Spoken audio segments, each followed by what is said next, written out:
بسم الله الرحمن الرحیم. با عرض سلام و ظهر بخیری به وقت افغانستان برای شما مردم عزیز کشور افغانستان و همچنین وقت بخیری برای تمام بیننده‌های عزیز تلویزیون جهانی معراج از هر جای این کره خاکی که بیننده دیدار حساس و فوق‌العاده مهیج تیم ملی فوتبال افغانستان در مقابل کشور عراق.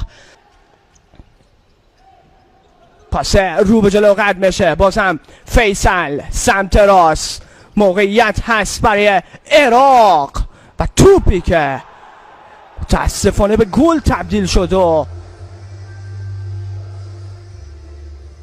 عراق 1-0 پیش میافته. عراق 1 افغانستان 0. مرحله پلی آف رقابت‌های جام ملت‌های آسیا. حالا حرکت خوب از سوی ملی پوشان ما و گل تساوی، گل تساوی برای افغانستان. اکبر کاظمی این پرچم به اهتزاز در میاره توسط هواداران. بگردیم به بازی و چقدر خوب و چقدر زود برگشتیم. چه اشتباهی انجام داد ظاهر مهدی هادی و این خوشحالی مجید مرتضایی.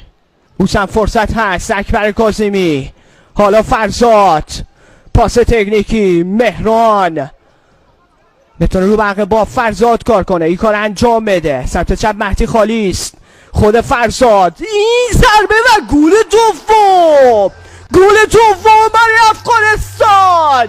فرزاد محمودی چی کار میکنی فرزاد؟ چقدر زیبا، چه دریبل دیدنی. لیونل مسی افغانستان.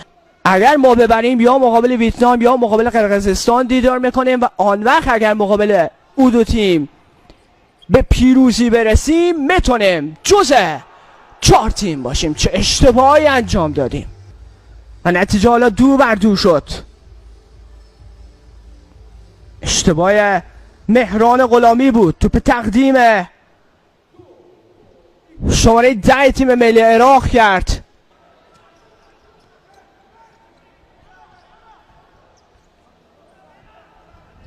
بازم در سمت راست و به تیر دروازه میخوره و گل. مهران غلامی، گل برای افغانستان.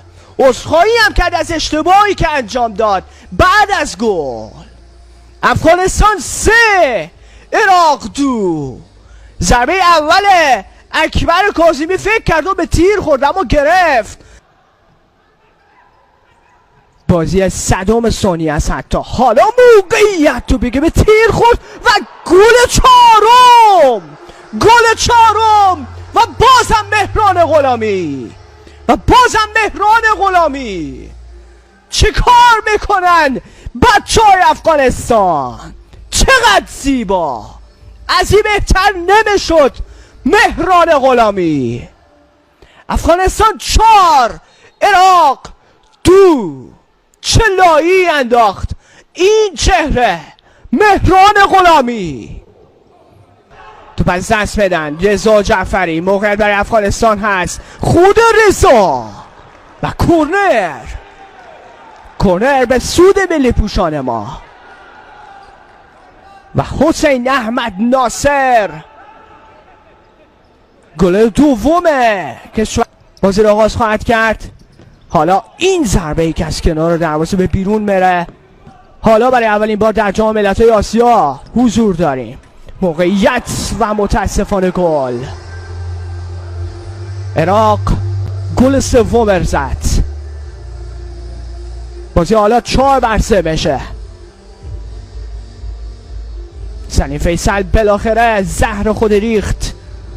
پاراس و پاچپ برای این بازیکن نداره. گفتم ای کاش او گل دوم خود حداقل نزنه اما زد. حالا موقعیت، تکل زیبا، هنوزم فرصت. جواد سفری و این ضربه که به بیرون رفت. 10 ثانیه پیروزی ما در مقابل عراق. بله ما عراق شکست دادیم. گل 5 را به ثمر برسانیم. گل پنجم جواد سفری به ثمر برسانه مقابل عراق. حالا 5-3. این سنه فکر کردم گل شد، توپ به تیر خورد و جواد سفری به این شکل دروازه باز کرد. پیروزی ما مقابل عراق در فاصله 2 ثانیه تا پایان در نخستین بازی پلی آف. برای همه مردم عزیز باید تبریک بگیم اگر VAR به داد عراق نرسه.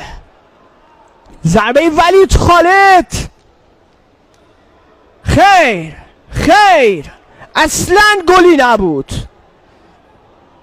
اصلا گلی در راه نبود، اصلا توپی از خط دروازه تا روی خطم عبور نکرد و این گل جواد سفری مقابل عراق.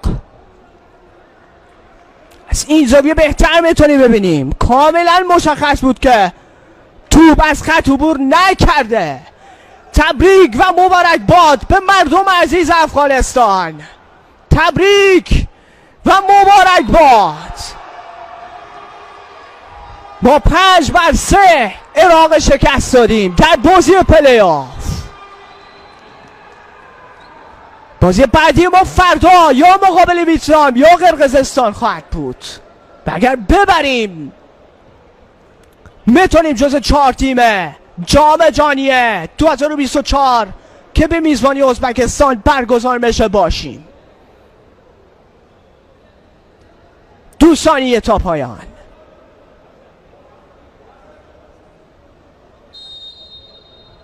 جواد سفری هم گل زد. سوته پایان و حذف عراق. بازم تبریک به همه. تا دیدار بعدی شما را به خداوند بزرگ و منان میسپارم.